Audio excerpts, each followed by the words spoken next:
ఈరోజు ED national Herald కేసులో సోనియా గాంధీ గారిని రాహుల్ గాంధీ గారి పేర్లను ఛార్జ్షీట్లో రాయడం జరిగింది.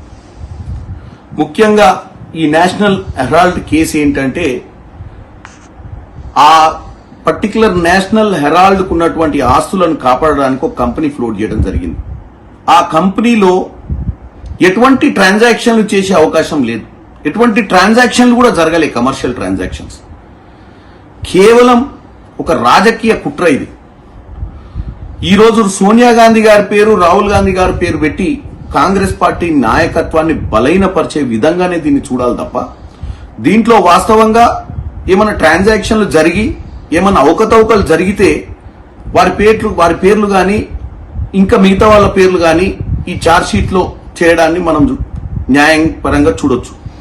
కానీ కేవలం ఈరోజు ప్రజాస్వామ్యంలో అధికారం ఉన్నవారు అధికారాన్ని చెలాయించడానికే ఇటువంటి కేసులు పెడితే మరి ప్రజాస్వామ్యం ఈరోజు డాక్టర్ బాబాసాహెబ్ అంబేద్కర్ గారు 134వ జయంతి చేసుకున్నాం.